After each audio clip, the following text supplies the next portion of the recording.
ಎಲ್ರಿಗೂ ನಮಸ್ಕಾರ. ಇವತ್ತು ನಾನು ಯುವಶಕ್ತಿಯ ಪಾತ್ರ ಇದ್ರ ಬಗ್ಗೆ ಮಾತಾಡ್ತಾ ಇದ್ದೀನಿ. ಸ್ನೇಹಿತರೆ, ನಮ್ಮ ಚೇತನ್ ರಾಮ್ ಸರ್ ಅವರು ಒಂದು ಮಾತನ್ನು ಹೇಳ್ತಾರೆ. ಯಶಸ್ಸು ಅಂತಂದರೆ ಕಂಡಲ್ಲಿ ಬೆಳೆಯುವ ಕಾಡು ಕುಸುಮವಲ್ಲ.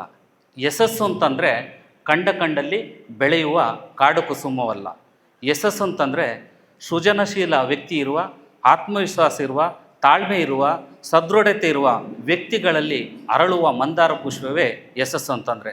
ಸಾಧ್ಯವೆಂದರೆ ಸಾಧ್ಯ, ಅಸಾಧ್ಯವೆಂದರೆ ಅಸಾಧ್ಯ. ಹಾಗಾಗಿ ಎಲ್ಲವನ್ನೂ ನಾವು ಸಾಧ್ಯವೆಂದು ಮಾಡಿದಾಗ ಮಾತ್ರ ನಾವು ಸಕ್ಸಸ್ ಆಗಲಿಕ್ಕೆ ಸಾಧ್ಯ ಅಂತ.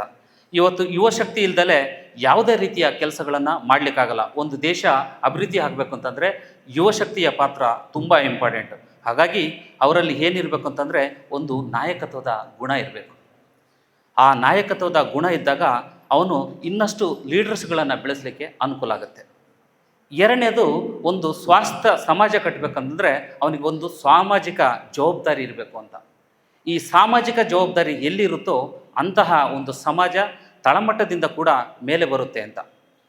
ಇನ್ನೊಂದು, ಅವನಿಗೆ ಕೌಶಲ್ಯ ಮತ್ತು ಒಂದು ಜ್ಞಾನ ಇರಬೇಕು.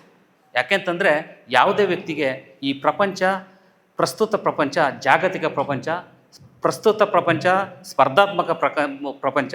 ಇಂತಹ ಒಂದು ಪ್ರಪಂಚದಲ್ಲಿ ನಾವು ಜ್ಞಾನ ಇದ್ದರೆ ಮಾತ್ರ ಏನಾದರೂ ಸಾಧನೆ ಮಾಡಲಿಕ್ಕೆ ಸಾಧ್ಯತೆ ಅಂತ.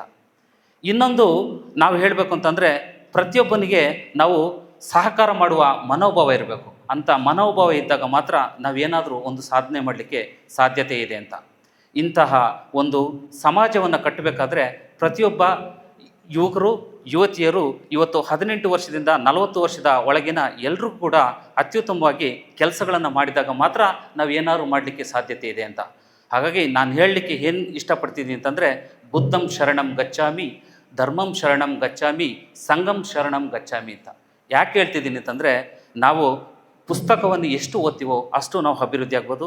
ಧರ್ಮದ ಗ್ರಂಥಗಳನ್ನು ಎಷ್ಟು ಓದ್ತೀವೋ ಅದು ಸತ್ಯತೆಯನ್ನು ತಿಳಿಬೋದು.